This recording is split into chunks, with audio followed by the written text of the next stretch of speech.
शुरू करते हैं। तो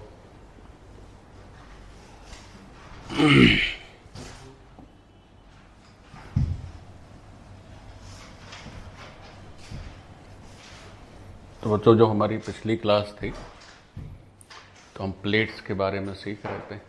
तो हमने प्लेट्स के बारे में ये सीखा कि दो तरह की प्लेट्स हैं, एक कंडक्टिंग है और दूसरी कैसी है, नॉन कंडक्टिंग। अब चाहे कंडक्टिंग हो और चाहे नॉन कंडक्टिंग हो, प्लेट के दोनों साइड अगर एकदम नज़दीक में कोई दो पॉइंट लिए जाएं तो उसमें इलेक्ट्रिक फील्ड की वैल्यू हमेशा कैसी रहेगी, सेम।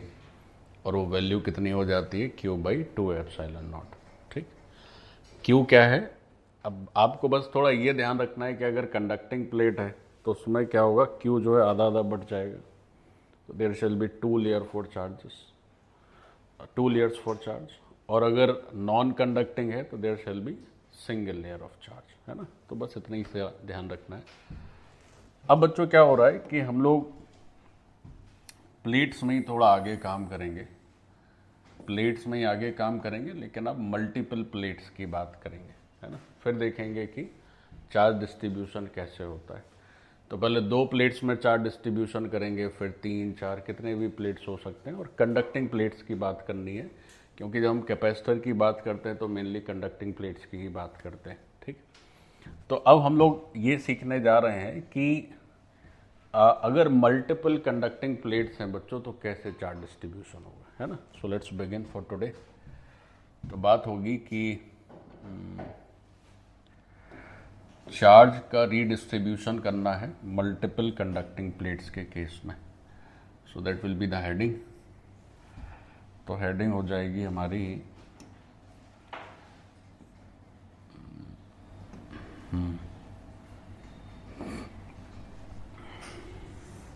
ओके, सो redistribution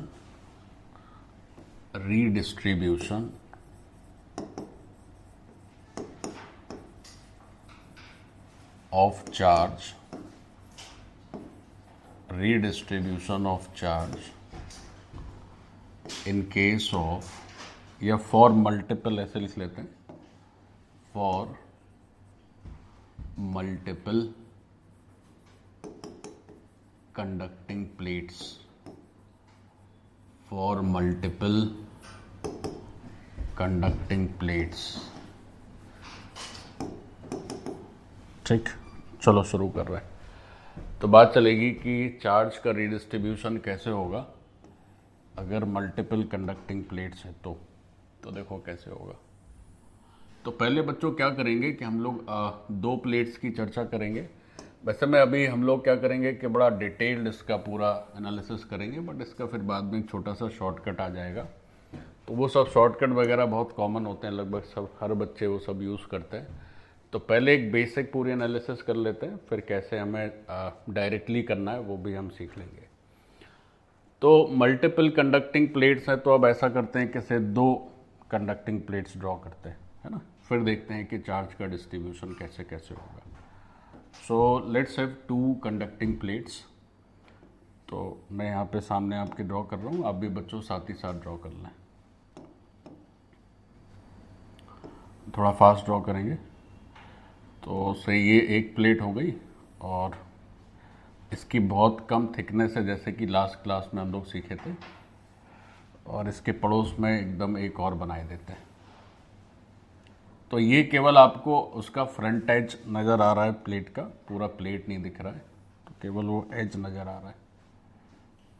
क्या बात है, प्लेट बनने को तैयार ही नहीं है। ठीक है, बन गई। तो साहब देखो, ये दो प्लेट्स हैं। अब ये जो दो प्लेट्स हैं, तो पहले तो तुम्हें ये समझना है कि अगर मान लीजिए कोई कंडक्टिंग प्लेट है आइसोलेटेड और उसको आप क्यू चार्ज दे दें, तो हमने सीखा था कि वो चार्ज जो है इक्वल बट जाता है दोनों सरफेस पे। ठीक, तो Q/2 इधर हो जाता था, Q/2 इधर भी हो जाता था। अब ऐसा नहीं है। अगर आप मान लीजिए इसको क्यू चार्ज देते हैं, अगर मान लेते हैं कि आप इसको क्यू चार्ज देते हैं या से Q1 चार्ज देते हैं, तो अब ये Q1/2 और Q1/2 अब नहीं हो पाएगा। तो उसका रीज़न है कि इसके पड़ोस में भी तो एक प्लेट है जिसको आपने Q2 चार्ज दे रखा है। तो अब आपने क्या किया बच्चों, दोनों प्लेट्स को Q1 Q2 करके कुछ चार्ज दे दिया है। अच्छा, चार्ज भी आप प्लस भी दे सकते थे, माइनस भी दे सकते थे, जैसा आप देना चाहें वैसा दे सकते हैं। तो अब इस चार्ज का जो रीडिस्ट्रीब्यूशन होगा, अब आधा आधा नहीं हो पाएगा बच्चों। तो अब कैसे रीडिस्ट्रीब्यूशन होगा? तो जैसे हमने कहा कि साहब चार्ज रीडिस्ट्रीब्यूट तो ज़रूर होगा, जो भी चार्ज होगा वो सब सरफेस पे तो ज़रूर आना है। तो सरफेस पे ज़रूर आना है, तो इधर भी सरफेस पे आ गया। साथ साथ बनाते जाओगे तो काम थोड़ा जल्दी हो जाएगा, नहीं फिर तुम बनाओगे हम तुमको देखेंगे तो उससे कोई फ़ायदा नहीं है। साथ साथ काम करो। बड़ा महत्वपूर्ण बच्चों ये क्लास चल रहा है, कैपेसिटर की शुरुआत हो रही है, तो सीख लोगे तो ठीक रहेगा। क्यों? तो साहब हमने क्या किया, चार्ज का रीडिस्ट्रीब्यूशन कर दिया। तो उसे ऐसे सोचते हैं कि इस सरफेस पे से चार्जेस Q1 और अंदर के सरफेस पे चार्ज जो है वो Q2 हो गया। या चलो थोड़ा ऊपर ही लिख देते हैं, बीच में कुछ कुछ और भी बीच चीज़ आएंगी। तो हमने कहा कि सर इस सरफेस पे जो चार्ज चला गया दैट इज़ प्लस Q1, और इधर जो चार्ज आ गया दैट इज़ Q2। फिर इधर जो चार्ज इस सरफेस पर आ गया दैट इज़ Q3, और इस सरफेस पे जो चार्ज आ गया that is Q4, like this. तो ये जो है टोटल चार्ज हमारा बट गया Q1, Q2, Q3 और Q4 में। ये Q3 चार्ज हो गया। अब पहले तो ये सब भी समझ में आना चाहिए कि साहब अब बराबर बराबर काहे नहीं बट रहा है, अब ऐसा क्या हो गया जो पहले बराबर बट रहा था अब काहे नहीं बट रहा है। तो अब नहीं बटेगा क्योंकि सामने वाले चार्ज का भी तो इम्पैक्ट आएगा। हाँ, लेकिन ये तो कह ही सकते हैं कि साहब देखिए ये जो Q1 है that is summation of small Q1 and small Q2, and similarly जो Q2 है, जो कैपिटल Q2 है that is summation of small Q3 plus small Q4। तो ये कैपिटल Q1 और कैपिटल Q2 की वैल्यू है। हमारा इंटरेस्ट ये है कि हम ये जो छोटे छोटे Q1, Q2, Q3 और Q4 हैं इन पर क्वेश्चन मार्क है, इसकी वैल्यू हमें चाहिए। हमें बच्चों यही बताना है कि कितना कितना चार्ज जो है किसके सरफेस पे रीडिस्ट्रीब्यूट होके आ रहा है। अब ये कैसे बताएं, बस यही सीखना है। तो देखो कैसे बताएं। अब देखो इसको करने के दो तीन तरीके हैं। पहले तो हम लोग क्या करते हैं, अच्छा ये दोनों बच्चों कंडक्टिंग प्लेट्स हैं, ऊपर चलो हेडिंग है तो कंडक्टिंग प्लेट्स हैं। तो हमें ये भी ध्यान रखना है कि इस प्लेट के अंदर अगर इसकी बल्क बॉडी में चले जाएं, तो जैसे हमने यहाँ पर अगर कोई पॉइंट P रिप्रेजेंट कर दिया, से हेयर दिस इज P, है ना, या थोड़ा ऊपर ही ले लेते हैं, से हेयर P। तो this is your point P। तो P पर इलेक्ट्रिक फील्ड क्या है? 0। P पर इलेक्ट्रिक फील्ड क्या है? 0। ठीक है, ओके। अब हमें बताना है कि Q1, Q2, Q3, Q4 क्या होगा। तो एक तो हम देखो थोड़ा देख के भी बता सकते हैं। तो एक तो डायरेक्ट मेथड है देख के बताने का, और एक थोड़ा लिखा पढ़ी करके ही बता सकते हैं। तो हम तुमको दोनों मेथड से समझाते हैं। तो पहले एक काम करते हैं कि पहले जो है थोड़ा लिखा पढ़ी वाला मेथड समझते हैं, तो तुम्हें डायरेक्ट मेथड की थोड़ी सी कद्र होगी, नहीं तो लोग कद्र नहीं करते ना सही चीज़ की। चलो देखो, तो लिखा पढ़ी वाले मेथड में क्या करो कि अब ये प्लेट है बच्चों, रॉड नहीं है, मतलब लंबी लंबी प्लेट है, ऐसी ऐसी ऐसी, है ना, 2 प्लेट्स। अब 2 प्लेट्स हैं तो आप ऐसे सोचो कि इनके बीच में एक क्यूबॉइड या क्यूबिकल टाइप का स्पेस जो है वो अज्यूम कर लो, और वो जो क्यूबिकल स्पेस है that will be working as your Gaussian surface, है ना। तो आप ऐसे सोचें कि लेकिन वो जो गॉसियन सरफेस है वो गॉसियन सरफेस से दोनों प्लेट्स के अंदर तक जाना चाहिए, मतलब इस तरह से अंदर तक, इधर इस प्लेट के भी अंदर, ऐसे ऐसे ऐसे, लाइक दिस। तो ये बच्चों हमारा गॉसियन सरफेस हो गया। अच्छा, अब ये जो गॉसियन सरफेस हो गया, तो ये मैंने गॉसियन सरफेस बस इतना ही बना के दिखाया। वैसे आप ऐसे भी सोच सकते हैं कि जिस डायमेंशन की ये प्लेट्स हैं उस पूरी डायमेंशन को ये हमारा गॉसियन सरफेस कवर करके बैठा हुआ है। मतलब प्लेट के बीच में जो भी स्पेस है उससे जो भी क्यूबॉइड बने या क्यूब बने या जो भी बने वो पूरा कवर है, पूरा गॉसियन सरफेस है, आप ऐसे सोच लीजिए। अच्छा, अब पूरा गॉसियन सरफेस एक बात। दूसरी चीज़, हम ये तो जानते ही हैं कि प्लेट्स बहुत नज़दीक होती हैं, तो प्लेट्स बहुत अगर नज़दीक मान के चलें तो फिर हमने सीखा था कि साहब इलेक्ट्रिक फील्ड के या किसी पॉइंट पर अगर इलेक्ट्रिक फील्ड के बारे में सोचें तो फिर ये डिस्टेंस इतनी कम हो जाएगी इसके प्लेट्स के डायमेंशन की तुलना में कि ऐसा मालूम पड़ेगा जैसे ये इनफाइनाइट प्लेट हो और उससे एक फाइनाइट डिस्टेंस पर हमें किसी पॉइंट पर इलेक्ट्रिक फील्ड बतानी हो। तो इस प्लेट के चलते या इन दो चार्जेस के चलते इस पॉइंट पर अगर इलेक्ट्रिक फील्ड देखेंगे तो ऐसी आएगी, और इस चार्ज के चलते देखेंगे तो पीछे आएगी। तो या तो इलेक्ट्रिक फील्ड की डायरेक्शन फॉरवर्ड होगी और या फिर डायरेक्शन कैसी होगी, बैकवर्ड। तो मान लेते हैं कि हमारी इलेक्ट्रिक फील्ड की डायरेक्शन फॉरवर्ड ही, ऐसा अज्यूम कर लेते हैं, है ना। पीछे भी हो सकती है। बच्चों एकदम ध्यान से सीखिए। अब आप ये बताइए कि ये जो हमारा गॉसियन सरफेस है, तो इस गॉसियन सरफेस में कितने सरफेसेस हैं जिनको कि इलेक्ट्रिक फील्ड लाइंस क्रॉस करेंगी या क्रॉस करना चाहिए। तो देखो क्या है कि एक डब्बा है, ये एक डब्बा है और डब्बे में इलेक्ट्रिक फील्ड लाइन सीधी सीधी जा रही है। तो ये जो डब्बा है, तो डब्बे की छत, डब्बे का फ्लोर और डब्बे की ये साइड वॉल, इन चारों एरिया के तो इलेक्ट्रिक फील्ड लाइंस कैसी हैं, पैरेलल। तो अगर ई डॉट ए करेंगे तो वो क्या आ जाएगा, जीरो हो जाएगा। तो अगर जैसे हम इसमें टोटल फ्लक्स देखें, ये बच्चों हमारा गॉसियन सरफेस है और ये मैंने लिख दिया साहब एक क्यूबॉइड, और ये क्या कर रहा है, ये स्पेस है बिटवीन टू प्लेट्स, हमारी दो प्लेट्स के बीच का ये स्पेस है, दिस इज गॉसियन सरफेस। ठीक है। तो अब आप ये देखें कि अगर हम फ्लक्स की बात करें क्लोज सरफेस में, तो यहाँ पर किसी भी क्यूबॉइड में कुल 6 सरफेस होते हैं बच्चों, और हर सरफेस के करस्पॉन्डिंग एक फ्लक्स आ जाता है। तो हमने phi 1 से जोड़ना शुरू किया और phi 6 तक ऐड कर दिया ऐसे। अब इसमें ये जो पहले, दूसरे, तीसरे और चौथे, ये जो 4 सरफेस हैं, इनके लिए जो फ्लक्स है वो सब मिला के क्या हो जाएगा, सबके लिए इंडिविजुअली 0 होगा। तो ये 4 सरफेसेस कौन कौन से हैं, ये वाली साइड्स और ये वाली साइड और नीचे वाली साइड। तो इलेक्ट्रिक फील्ड लाइंस केवल किसको क्रॉस करेंगी, ये वाला जो सरफेस है और जो ये वाला सरफेस है, दो को ही क्रॉस करेंगी, बाकी तो किसी को क्रॉस कर नहीं रही है। तो ये जो 5 और 5, 6 हैं, ये किस सरफेस के रिस्पेक्ट में है, only two surfaces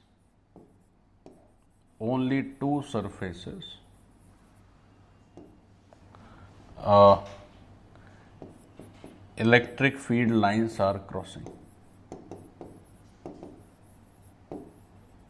electric field lines crossing.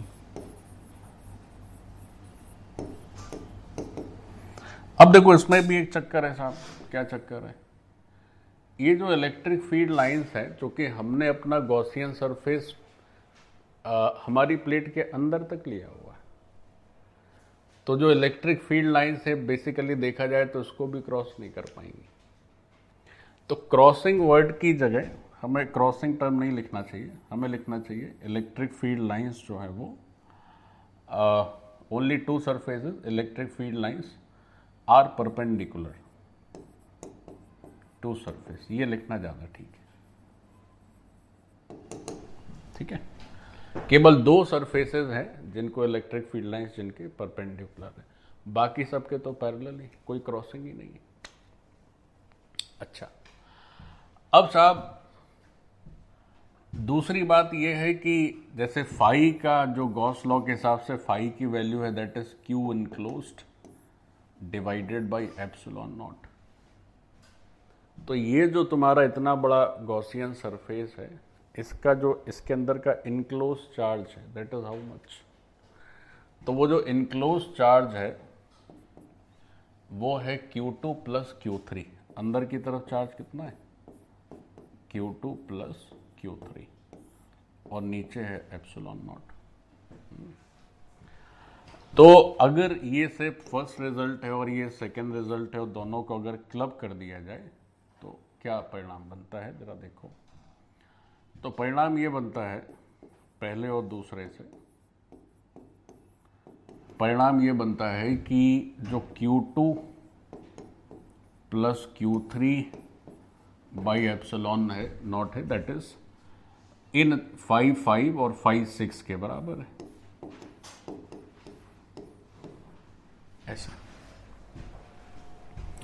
अच्छा, अब 5 और 5 आप ऐसे भी सोच सकते हो कि ये मान लीजिए हमारा 5वां सरफेस है और ये बच्चों हमारा छठा सरफेस है। 6 सरफेस होते हैं एक डब्बे में, एक आप बॉक्स लाइए तो उसमें 6 सरफेस होंगे अगर वो क्यूबॉइड क्यूब है। अब ये जो 5वें सरफेस के चलते और 6 सरफेस के चलते वो कितना है, तो उसको भी जरा देख लीजिए। तो 5 की वैल्यू आप लिख सकते हैं कि साहब ई डॉट ए, और इसकी वैल्यू भी लिख सकते हैं ई डॉट ए। लेकिन हमारा जो गॉसियन सरफेस है वो कहाँ चला गया है? वो प्लेट के अंदर घुस चुका है। तो प्लेट के अंदर किसी भी कंडक्टर के अंदर का अगर कोई पॉइंट है तो उस पर इलेक्ट्रिक फील्ड क्या होती है? 0। तो इसका मतलब ये हुआ कि ये पार्ट जो है ये भी 0 है और ये भी 0। ठीक। हाँ, ये जरूर बात है कि अगर इलेक्ट्रिक फील्ड सरफेस के परपेंडिकुलर है तो इसका मतलब हुआ कि ई जो है वो एरिया वेक्टर के पैरेलल आ जाएगा। तो ये जो डॉट प्रोडक्ट है ये 0 नहीं होगा, लेकिन अब यही 0 हो गया तो फिर क्या मतलब है डॉट प्रोडक्ट का? तो अगर इसको सॉल्व किया जाए तो यहां से जो रिजल्ट आता है वो रिजल्ट क्या हो गया? Q2 plus Q3 by epsilon not is equal to 0। तो Q2 और Q3 का समेशन 0 आ जाएगा। तो इससे हम Q2 प्लस Q3 का समेशन क्या कर देंगे? 0 कर देंगे। देखो, ये पहला काम का रिजल्ट आया। मतलब जो फेसिंग सरफेसेस हैं प्लेट्स में, उन पर जो भी चार्ज है उसका समेशन 0 है। या आप ऐसे भी कह सकते हैं बच्चों कि जो चार्ज है वो चार्ज ऐसा है कि मैग्नीट्यूड में है इक्वल और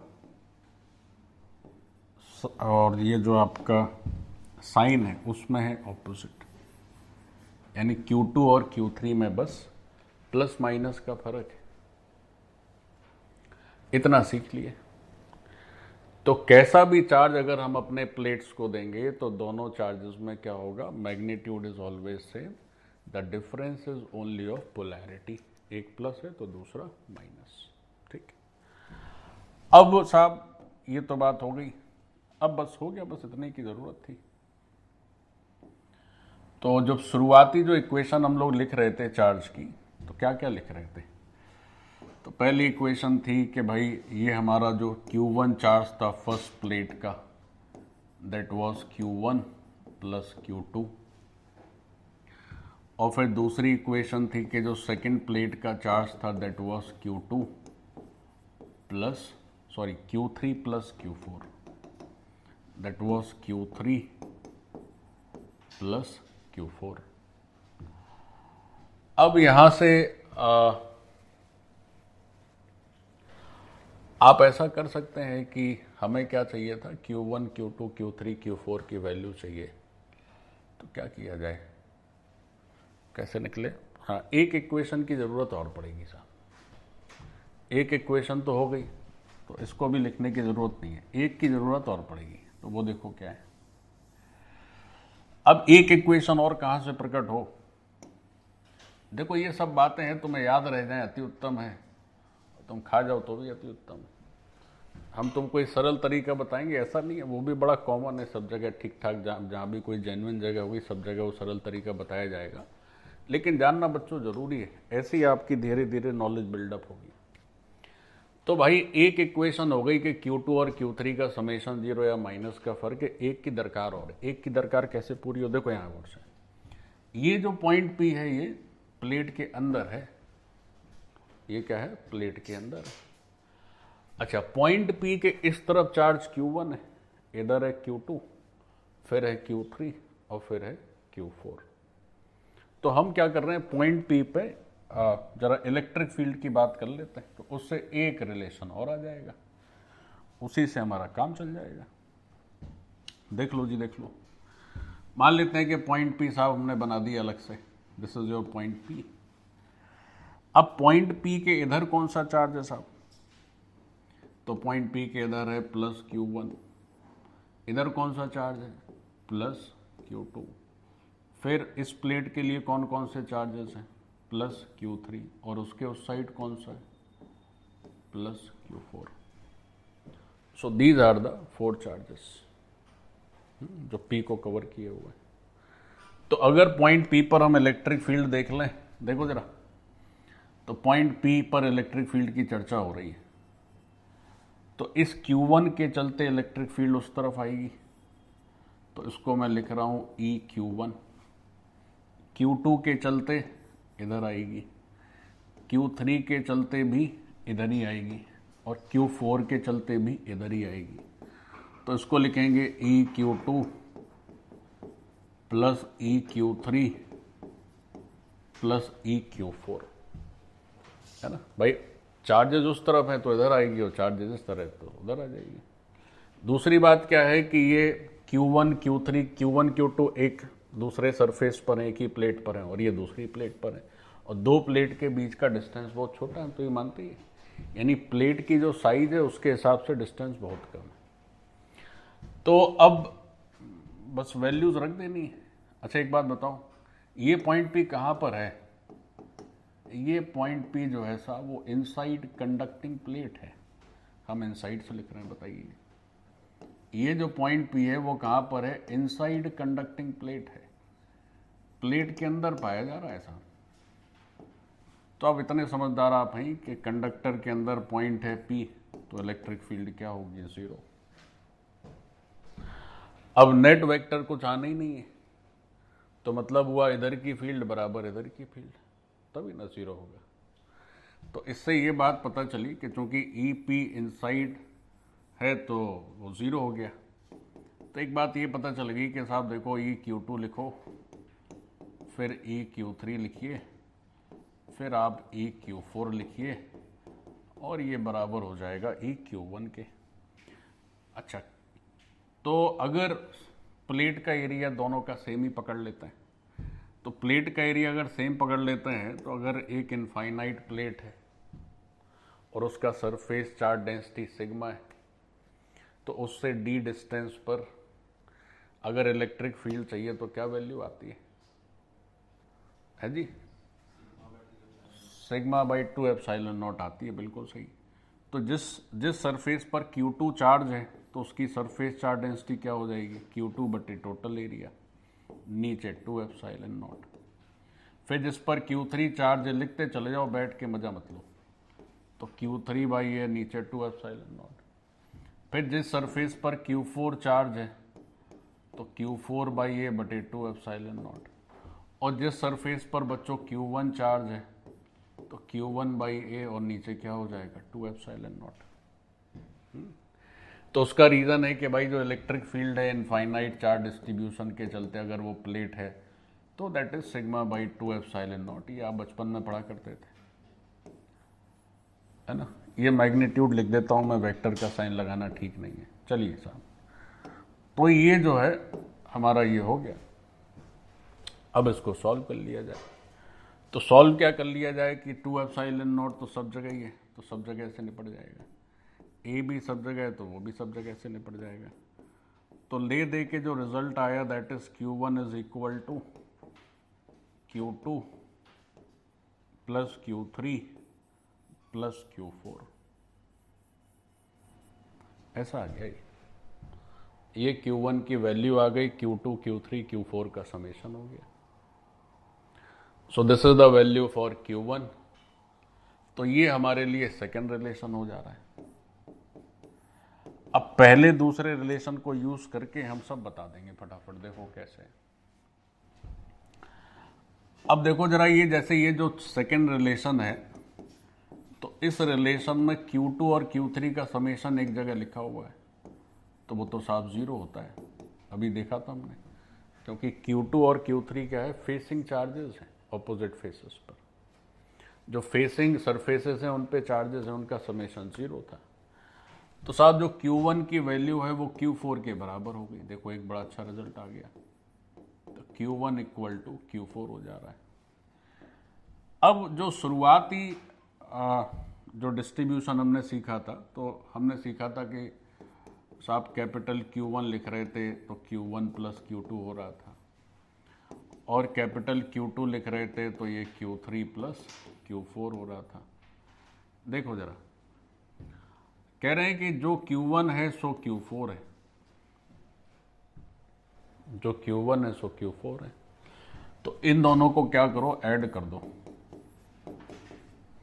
तो जब ऐड कर देंगे आप तो साहब क्या हो जाएगा, Q1 प्लस Q2, सामने हो जाना है Q1, Q2, Q3, Q4। ये Q2 और Q3 तो हो गए गायब, समेशन जीरो। और Q1 प्लस Q4 को चाहे तो 2Q4 लिख लीजिए या 2Q1 लिख लीजिए, कई बात है, क्योंकि ये दोनों तो सेम सेम है ना, ये तो बराबर है। तो यहां से एक रिजल्ट ये आता है कि चाहे तो आप Q1 की वैल्यू लिखें या Q4 की वैल्यू लिखें, this value is Q1 plus Q2 by 2 आएगी। तो देखो Q1 Q4 का रिजल्ट आ ही गया है, ठीक है। ये पहला रिजल्ट हो गया साहब। तो Q1 और Q4 क्या है, आउटर सरफेसेस पे चार्जेस हैं बच्चों। अब अगर मान लीजिए साहब, यहां जरा गौर से देखो, यहां Q1 की वैल्यू रख दो Q1 प्लस Q2 बाई 2, या यहां पर Q4 की वैल्यू रख दीजिए। तो ऐसे यहां पर आप रख देंगे तो Q2 की वैल्यू कितनी हो जानी है यहां से, तो कैपिटल Q1 में स्मॉल Q1 घट जाएगा। तो कैपिटल Q1 कितना है साहब, वो तो Q1 ही है। स्मॉल Q1 क्या हो गया, Q1 और Q2 के समेशन का आधा, तो इसकी वैल्यू हो जा रही है Q1 और माइनस Q2 बाई 2, ये हो गया। तो ये हो गया तुम्हारा Q2। अब जितना Q2 है, Q3 निकालने जाओगे तो Q3 में क्या होगा, एक माइनस का साइन आ जाएगा। जो Q2 है Q3 निकालने जाओगे तो उसमें एक माइनस लग जाएगा। So this is the way to get the result, Q1 और Q2 और Q3, Q4 सब हो गए। So this is your Q2 and this is your Q3। तो इसी के साथ हमारा चार्ज का डिस्ट्रीब्यूशन हो गया। तो एक बार मैं फोटो बना देता हूं तो ज़्यादा स्पष्ट नज़र आएगा। देखो, तो ये जो हम लोग चार्ज का डिस्ट्रीब्यूशन कर रहे हैं, तो हमें इस बात को ध्यान भी रखना है कि कैसे कैसे डिस्ट्रीब्यूशन हो रहा है। देखिए साहब, एक प्लेट ये है, एक प्लेट ये है। इसको एक्चुअल चार्ज आपने Q1 दिया और इसको एक्चुअल चार्ज आपने Q2 दिया। थोड़ा दूर दूर प्लेट बनाए देते हैं ना, चार्ज लिखने में थोड़ी सहूलियत हो जाएगी। दो कंडक्टिंग प्लेट्स हैं, तो उनका जो चार्ज है उसके डिस्ट्रीब्यूशन पे चर्चा चल रही है। तो इसको आपने दिया था प्लस Q1 चार्ज और इसको दिया था आपने प्लस Q2 चार्ज। देख लो, तो इस साइड चार्ज कितना आया Q1 और उस साइड कितना था Q4। तो इधर जो चार्ज है that is Q1 plus Q2 by 2, यानी जो आपने ओवरऑल चार्ज दिया है दोनों को मिला के उसका आधा। और सेम यहां भी है। तो सबसे पहले तो यही बात ध्यान में रखनी है कि अगर दो कंडक्टिंग प्लेट्स हैं, उनको आप चाहे जैसा चार्ज दे दें, प्लस माइनस कुछ भी दे दें, दोनों के चार्ज को ऐड करना है, जो रिजल्ट आएगा उसका आधा इस तरफ आधा इस तरफ, एक काम हो गया। अब बच गया साहब अंदर कैसे, तो अंदर बड़ा सरल है, टोटल चार्ज है दोनों तरफ मिला के Q1, एक तरफ इतना हो गया, तो इसमें से इसको सब्ट्रैक्ट कर दीजिए तो दूसरे साइड का आ जाएगा। तो यहाँ दूसरे साइड का कितना है, Q1 माइनस Q2/2। और आमने सामने बच्चों ये एक बेसिक कॉन्सेप्ट है कि अगर दो कंडक्टर्स हैं कैसे भी पैरेलल हो स्फेरिकल हो, अगर फेसिंग कंडक्टर तो फेसिंग कंडक्टर है तो एक पे चार्ज अगर Q है तो दूसरे पे माइनस Q होगा। इसका भी हम तुम्हें एक लॉजिक समझा देते हैं। और तो साहब ये जो है, जो चार्ज आपने यहाँ लिखा है उसी में माइनस लगा के यहाँ लिख दीजिए, तो यहाँ हो जाएगा minus of Q1 minus Q2/2 like this. तो इस तरह से करते हैं।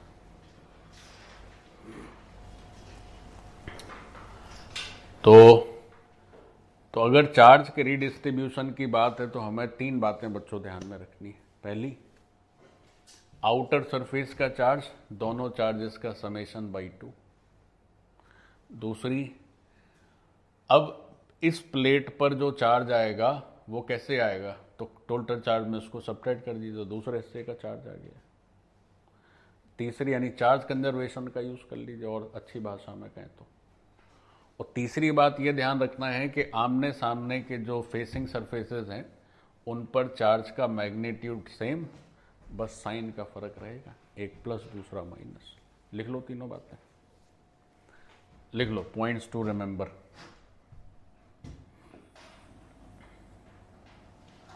तो पॉइंट्स टू रिमेंबर में क्या क्या रिमेंबर करोगे भाई? सर देखिए हम कुछ रिमेंबर करने वाले नहीं हैं, आप भले कुछ भी लिखवा दो, आप अपने मन में सोच लें कि हमें रिमेंबर हो जाएगा, बट हम कुछ नहीं करेंगे। क्यों भाई, ऐसे ही है क्या? बट आजकल आप में से बहुत से लोग बहुत अच्छा काम कर रहे हैं। जो बहुत कमज़ोर विद्यार्थी भी हैं वो भी सैटरडे संडे यहाँ बैठते हैं, दिन भर पढ़ते हैं, बहुत अच्छा काम कर रहे हैं। लेकिन कुछ कामचोर अभी भी चले जाते हैं घर। देखो पॉइंट्स टू रिमेंबर। तो पहला पॉइंट क्या है ध्यान रखने का? तो पहला पॉइंट, अच्छा ये जरूरी नहीं कि बच्चों दो ही प्लेट्स हों, कई 3 4 5 कितनी भी हो सकती हैं, अभी 2-4 क्वेश्चन करवा देंगे। तो पहली बात जो ध्यान रखने की है सो ये है कि जो आउटर मोस्ट सरफेसेस होंगे बच्चों, जो आउटर मोस्ट सरफेसेस होंगे, ऐसे कितने सरफेसेस होंगे जरा सोचो? 2, ओनली 2, एक इधर का एक इधर का। मान लीजिए 3 प्लेट्स हैं, एक प्लेट मान लीजिए बीच में भी डाल दिया आपने, तो भी आउटर मोस्ट सरफेसेस तो 2 ही है। और आउटर मोस्ट सरफेसेस जो हैं वो फेसिंग सरफेसेस नहीं है। जरा देखो गौर से बोर्ड पे, मान लीजिए आपने एक प्लेट यहाँ डाल दी, तो एक फेसिंग सरफेसेस का पेयर ये हो गया, एक इनका फेसिंग सरफेस हो गया। बट आउटर मोस्ट सरफेस केवल 2 ही हैं और वो फेसिंग नहीं है। तो जो आउटर मोस्ट सरफेसेस हैं उनका चार्ज क्या लिखोगे? तो उनका चार्ज लिखोगे टोटल चार्ज। टोटल चार्ज मतलब ऑफ ऑल प्लेट्स, है ना, चाहे इतनी प्लेट्स हो तुम्हारी, उसको आधा आधा बांट देना है आपको, आधा इधर आधा इधर। तो पहली बात होगी ध्यान रखने की, भाई आउटर मोस्ट सरफेसेस पे जो चार्ज है वो टोटल चार्ज का आधा हो गया, आधा इधर आधा इधर। अच्छा दूसरी बात क्या है? दूसरी बात ये है कि जब भी आप चार्ज का डिस्ट्रीब्यूशन करेंगे तो जो फेसिंग सरफेसेस हैं उन पे चार्ज का मैग्नीट्यूड से पोलैरिटी डिफरेंट। तो अगर फेसिंग सरफेसेस की बात करोगे तो फेसिंग सरफेसेस में क्या होगा, एक पर चार्ज Q हो गया और दूसरे पर चार्ज क्या हो गया, माइनस Q। हमेशा Q कुछ भी हो सकता है। और तीसरी बात क्या ध्यान रखनी है कि अगर आपको बच्चों एक सरफेस का चार्ज मिल गया है और प्लेट का पूरा चार्ज पता है तो चार्ज कंजर्वेशन का यूज कर लीजिए। तो आधा मतलब जो चार्ज यहाँ है जो बच गया वो दूसरी तरफ आ जाएगा, है ना। तो यूज चार्ज कंजर्वेशन। तो अगली बात है कि यूज चार्ज कंजर्वेशन।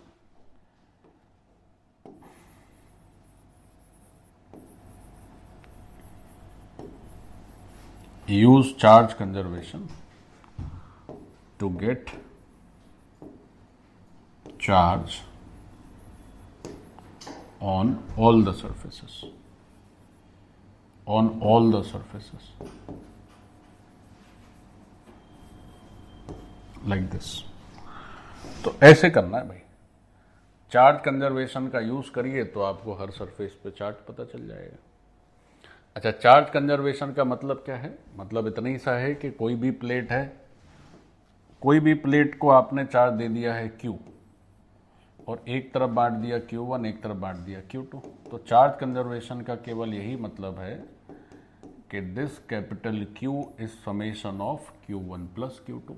ऐसे बच्चों हम आपको इतने एलिमेंट्री बेसिक लेवल से बता रहे हैं, तो अब भाई अब केवल तुम ही हो जो तुम्हें चौपट कर सकते हो, बाकी तो तुम थोड़ी मेहनत करो, याद करो सारी चीज़ें, धीरे धीरे मजबूत होते चले जाओगे। आप में से अधिकतर बच्चे अभी धीरे धीरे मजबूत हो रहे हैं, तो आप भी उसी श्रेणी में आ जाइए। चलिए साहब, तो ये तो हो गया। तो ये पूरी समरी हो गई। अब पॉइंट्स टू रिमेंबर जो भी कह लें, ये हमारी समरी है साहब। ये जितनी ये एनालिसिस हमने कर रखी है अभी, ये उसका पूरा समरी पार्ट हो गया, 3 लाइन। फिर मैं रिपीट कर दूं, कितने प्लेट हो, सबका चार्ज ऐड करके प्लस माइनस जो भी आए उसका आधा इधर आधा उधर। अब जैसे इसका चार्ज तो पता ही है, जैसे मान लीजिए यहाँ पे 3 कूलम है, इधर 2 है, तो इधर कितना बच जाएगा? 1। अब इधर 1 हो जाएगा तो इधर -1। ऐसे करते चले जाओ। बात समझ में आ गई? ठीक है।